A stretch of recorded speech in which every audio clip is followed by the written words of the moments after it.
Bonjour. Merci d'être ici aujourd'hui pour une conférence de presse au sujet de le projet de loi Omnibus C-69. Good morning and thank you for being here. Today will be the beginning of clause-by-clause review of this bill. This is Bill C-69. It's an omnibus bill. It was brought in on the Liberal promise to restore trust in our broken environmental assessment process. People who pay attention to environmental laws, and maybe many of those who don't, will recall that Stephen Harper brought in an omnibus budget bill in the spring of 2012, 6 years ago. And in that omnibus budget bill, Stephen Harper took aim in Bill C-38 at our Environmental Assessment Act, repealing an act initially brought in under Brian Mulroney, and gutting the Fisheries Act, changing the National Energy Board Act. Its twin was an omnibus budget bill in fall of 2012, C-45, that gutted the Navigable Waters Act, among other things. This became a key election issue. The Idle No More movement was sparked by the destruction of the Navigable Waters Act. And in the election, the Liberals promised to restore trust in our environmental assessment law, repair the National Energy Board, repair the Fisheries Act, repair the Navigable Waters Act. They launched, as this government does, extensive consultations. In fact, they impaneled 2 different expert bodies, each of which cost more than $1 million, to tour the country. They chose the people who would be the experts to sit on the National Energy Board expert panel, to sit on the Environmental Assessment expert panel. The Environmental Assessment expert panel held public hearings in 21 different locations across Canada and heard from more than 1,000 people, receiving written briefs from far more. Just to cut short this chronology, cut to the chase, the Liberals chose to ignore the advice from both expert panels. They ended up being treated just as if they were advice from any other stakeholder, one voice among many.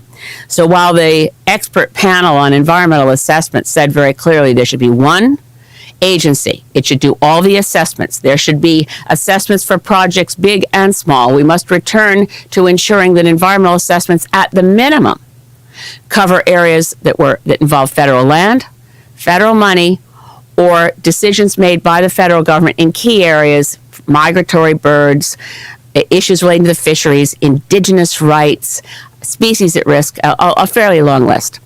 And the expert panel said that the energy regulators, that for the first time in Canadian history, were put in charge of environmental assessments if it was in their area, the National Energy Board reviewing pipelines, the offshore petroleum boards reviewing offshore activity in Atlantic Canada, and the Canadian Nuclear Safety Commission to review nuclear installations.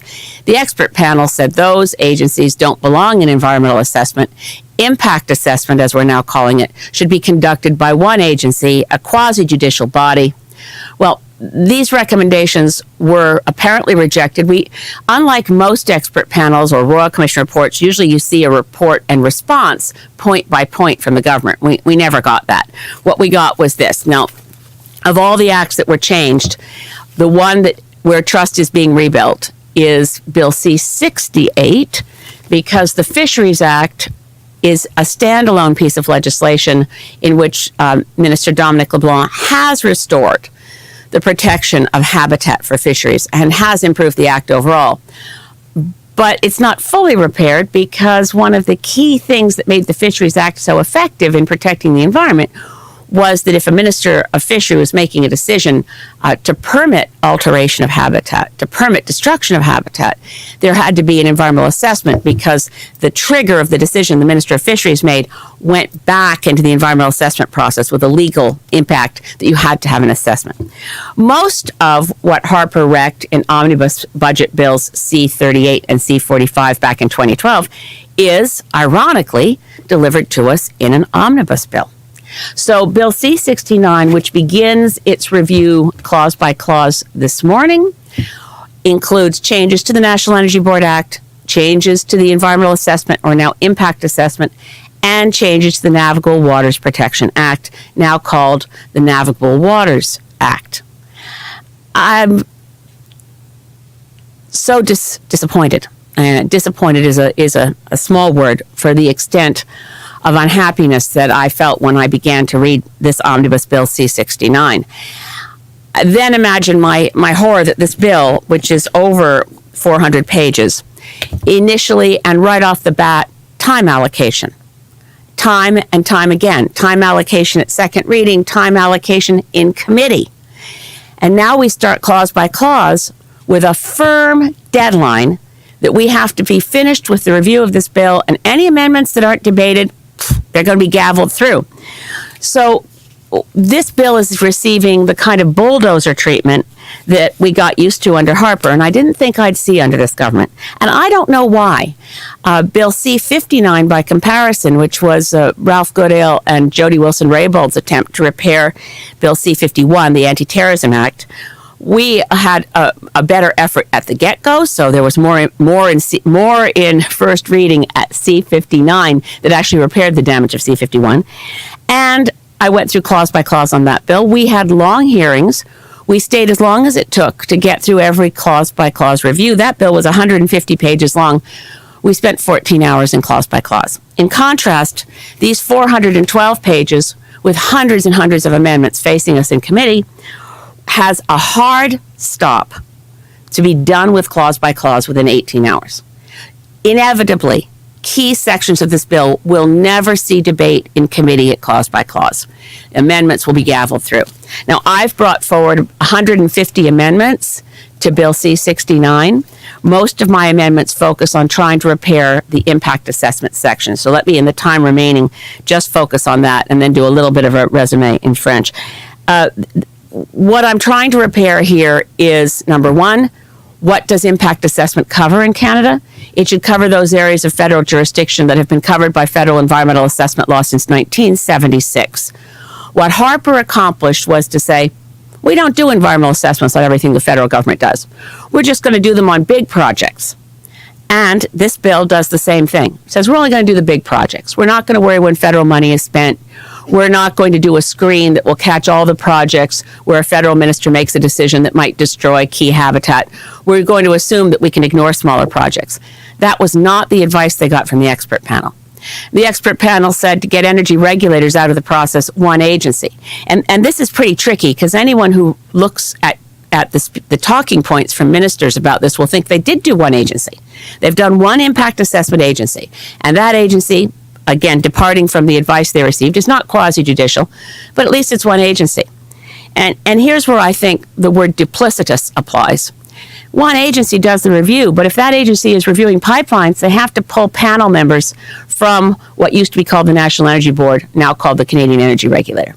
If they're reviewing offshore petroleum developments in Atlantic Canada, the members of the panel have to include members from the Canada-Nova Scotia Offshore Petroleum Board or the Canada-Newfoundland-Labrador Offshore Petroleum Board. Both of these agencies, by the way, have baked in conflict of interest because by their statute, they must expand oil and gas in the offshore. That is their mandate. And thirdly, of course, if it's a nuclear installation, members of the panel have to be drawn from the Canadian Nuclear Safety Commission. This undermines the whole purpose of having one agency that focuses on impact assessment and not allowing energy regulators with their, sometimes they're called captive regulators to their industry. They approve pipelines, they approve nuclear facilities. They do not have expertise to bring to this process, but they are now embedded in the current version of C-69 that I hope can be changed through amendment. And there is in this bill massive amounts of ministerial discretion. And virtually every witness who came before the committee, whether from the industry side or environmental law groups or First Nations, asked for more clarity, more rigor, and less discretion. And lastly, on Indigenous rights, this bill needs major work. For a government that says it's committed to the United Nations Declaration on the Rights of Indigenous Peoples, on environmental assessment, the interests of Indigenous peoples are reduced to a factor to be considered in the exercise of ministerial discretion. And in any court of law, if a minister exercises his or her discretion, the court won't look behind that. They'll just say, well, they exercise discretion. we can't ask that one factor be critical or determinative, or they ignored that factor. So, en petit résumé, je suis vraiment déçu avec ce projet de loi Omnibus 1669. Les libéraux ont bâillonné le débat tant chaque fois dans la lecture, deuxième lecture et maintenant devant le comité. Le temps pour la revue de ce projet de loi est tellement bref, c'est pas acceptable. Nous avons besoin de temps pour une vraie étude et pour le temps dans le comité clause par clause de faire les débats sur chaque clause. C'est vraiment impossible actuellement. C'est les tactiques aspirées par Harper et je suis vraiment désolée que maintenant l'administration de Premier ministre Justin Trudeau a fait la même chose. So I'm happy to answer any questions about this very large piece of legislation, which is receiving far too brief and inadequate treatment. I should say, by the way, the Environment Committee has, the chair of the Environment Committee, Deb Schultz, members of the committee have been trying very hard to work together, to hear witnesses, to give them adequate time to explain their views. But it's clear that top down, they've been told they're not allowed to have enough time. Any questions? You mentioned, of course, UNDRIP. I take it that this Bill C-262 was actually legislation. This would not measure up to that? Oh, absolutely not. And what's bizarre here is that at the same time, I mentioned C-68, which is the Fisheries Act legislation, has far stronger language about respecting constitutionally enshrined rights of Indigenous peoples. The Minister of Fisheries must not make a decision that undermines those constitutionally enshrined rights. C-69 doesn't. Now, I mentioned I have 150 amendments. My amendments include all of those recommended by the Assembly of First Nations to improve this legislation, to include that Indigenous rights are not a mere factor to be considered in the exercise of discretion, but are actually the bottom line. If you're ignoring the constitutionally enshrined rights of Indigenous peoples in legislation, then we're going to be exactly where we are now with Kinder Morgan on every project over and over again, because this is a piece that gets missed a lot. Why is this country now ensnared in this sort of fake debate about a fake deadline of May 31st or Kinder Morgan will walk away from its project? Every element of this political mess finds its roots in Bill C-38 and Bill C-45 in 2012 when Harper wrecked our environmental laws. The NEB should never have been doing environmental assessments. It never would have been doing them before. The NEB infringed on the rights of people participating because under C-38 they were given short timelines for reviews. By the way, the timelines for reviews in C-69 are maintained, but the Liberals have made them shorter. So how are we going to have the rights for proper cross-examination, the rights of participants to have a meaningful role in environmental impact assessment are not described? So they say, yes, we're getting rid of which is true. Harper in C-38 said you could only participate in an impact assessment if you were directly affected. The Liberals have removed that. You can have far more participants, but we have no notion of whether the rights of those participants will be more than just to be allowed in the room. Are you going to be allowed to present evidence? Are you going to be allowed to cross-examine? Are you going to be allowed to have your witnesses cross-examine? It's all, it's just a big void. So when I look at this and the process that we're going through right now, I think a lot of people should be concerned, because not only is UNDRIP the basis on which future decisions can be challenged, rights of procedural fairness will also come back to the court. And the question of which project is allowed and which project is not allowed to go into an impact assessment is so massively discretionary. And all the language in here is untested by previous jurisprudence. This C-69 is currently drafted is a recipe for ongoing litigation and challenges for First Nations rights, as well as for questions of procedural fairness. There was a report that came out today, I believe, of course, from the Fraser Institute, and of course, Conservatives have brought this up in committee, that the energy sector is not competitive anymore. We're losing jobs. Investment has dropped off a cliff. I mean, what do you say about those people who are involved in this and who need a paycheck? I think they should look at the evidence and not listen to the Fraser Institute or Scotiabank. Scotiabank's report was a work of fiction, and that is the language used in a very, very strong and analytical and fact-based article by British Columbia economist Robin Allen, who went through Scotiabank's report. Let me break it down a little bit why I'm saying that. The premise that we're losing a lot of money is based on the assumption that there's this big gap between what solid bitumen can get as a price with or without a pipeline. Now, what Robin Allen breaks down is that the current production out of the oil sands is not losing us $40 million a day. Most of what gets sold and most of what gets exported has already been upgraded to syn crude. And it actually, according to the CEO of Suncor, they're not experiencing a reduced price. They're selling at a premium. So it's not 100% of the product out of the oil sands that experiences the price differential, but something closer to 10%. So the figures are massively inflated to claim $40 million a day is lost, or whatever the nonsense figure they're using.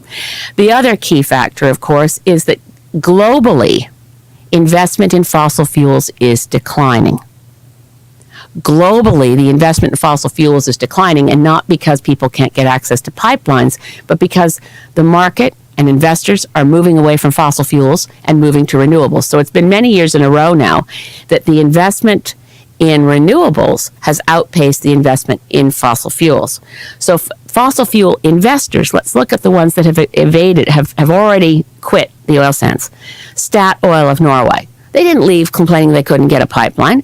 They left because they said bitumen is a very high-cost product to produce with a very large carbon footprint. They didn't want to have stranded assets and unburnable carbon on their ledger. They left the oil sands. ConocoPhillips left the oil sands. They didn't say they were leaving because they couldn't get pipelines. Shell left the oil sands. They didn't say they were leaving because they couldn't get pipelines. They said they don't want unburnable carbon left on their books that will erode their share value.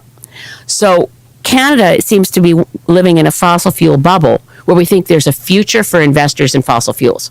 There isn't. An orderly transition away from fossil fuels is what smart companies are doing. It's what smart countries are doing, from Norway to Saudi Arabia. National governments are planning for a transition off fossil fuels. So yes, I care about the economy. Greens care about the economy. And that's why for years we've been saying, let's use the fossil fuel products of Canada in Canada. Let's not try to export raw bitumen, which is a solid, which has very low value. It'll never be as valuable as conventional crude because you have to spend a lot of money upgrading it to get it to synthetic crude before you can take it into a refinery. So let's take that product and upgrade it and refine it in Alberta, create more jobs by having value added in Alberta so that we can hold the current levels of production as the cap. So instead of having this mythical cap of 100 megatons a year, hold it at current levels, roughly 70, it's gone up a bit, 70 megatons a year, hold it there, planning for a decline over time, and probably planning that bitumen that will continue to be produced will be, over time, diversified into feedstock for petrochemicals as opposed to for burning for fuel. And while we're doing that, we could stop importing foreign oil. There are solutions here, but they require government to think, well, requires Canadians to think like a country again and not pit British Columbia against Alberta and then have Saskatchewan join in. I mean, being a British Columbian these days, you feel like the country's ganging up on you. You know, when are you going to say uncle? We've got our foot on your neck. Say uncle. We're not saying uncle. This is an atrocious process by which Kinder Morgan was approved. Bitumen mixed with diluent creates dilbit, which can't be cleaned up. We're crossing 800 waterways between the Alberta-BC border and Burnaby. 800 British Columbia waterways, some in very remote areas, will be crossed by new pipeline, not expanded along the same route. Quite a lot of the routing is brand new. And we know that Kinder Morgan is contracted with companies that will produce shoddy pipeline, not top-notch pipeline. So we don't want dilbit spills in mountainous interior areas of BC where salmon spawn. We don't want dilbit on 7 times more tankers rolling past where my constituents in Saanich Gulf Islands, I look out on exactly the passageway between the Gulf Islands and the San Juan Islands that Aframax tankers will be transiting 7 times more, carrying a substance that we know can't be cleaned up. So British Columbians aren't going to walk away from this. So why don't we have a solution that works for the Alberta economy and works for BC? That's where I think Justin Trudeau should be going. You mentioned upgrading bitumen, refining it in Alberta. There's a pipeline project First Nations led called Eagle Spirit. Calvin Helene's the CEO. Is that something the Green Party would support? If that project would it end up near Prince Rupert? Yeah, the difficulty there is just to verify what product they'll be shipping and to talk to them about it. It makes much more sense to process bitumen closer to the resource, because anytime you have to ship it to a refinery, you're looking at, well, rail travel by bitumen, by the way, bitumen on trains is completely safe. There's another project for a refinery that involves bitumen moving by trains to be refined, and anything they're putting in tankers would be refined product like gasoline, which doesn't, in a marine environment, basically evaporates very quickly.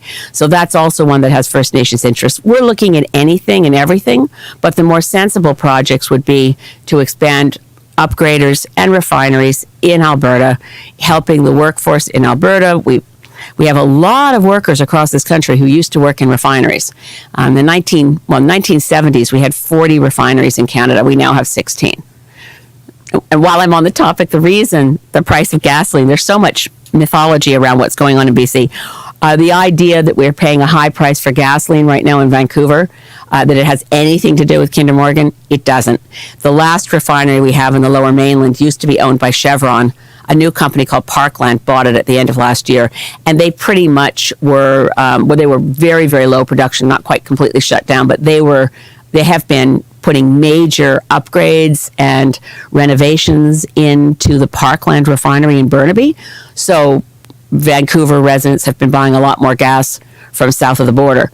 But that's one of the reasons, by the way, that the National Energy Board looked at this, because on the record before the NEB, the Kinder Morgan plans to double the tolls on the synthetic crude that the old Chevron refinery can process.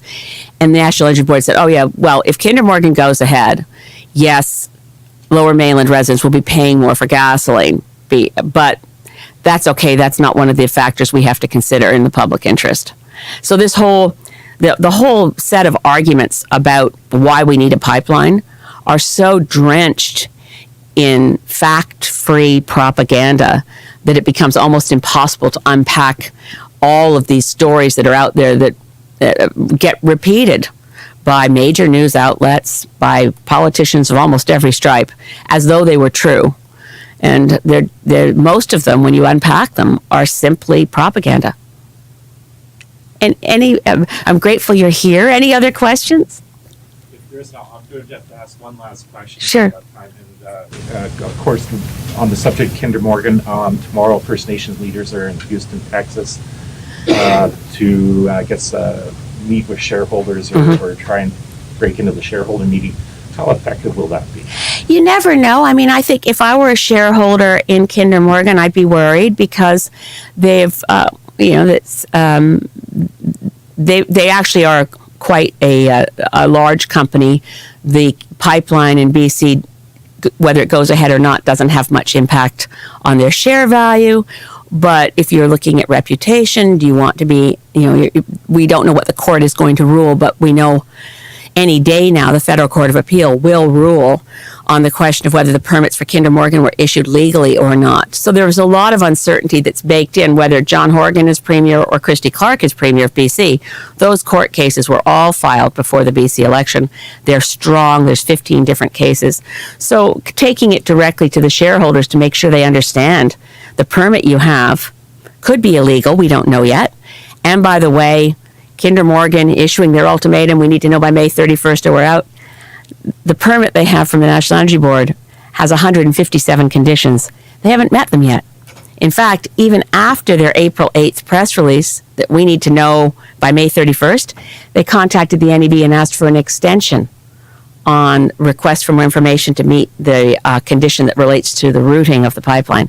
So Kinder Morgan itself is asking for extensions from the National Energy Board. It doesn't yet have a permit to build, and yet you'd swear across Canada that Kinder Morgan has a permit, BC is obstructing them.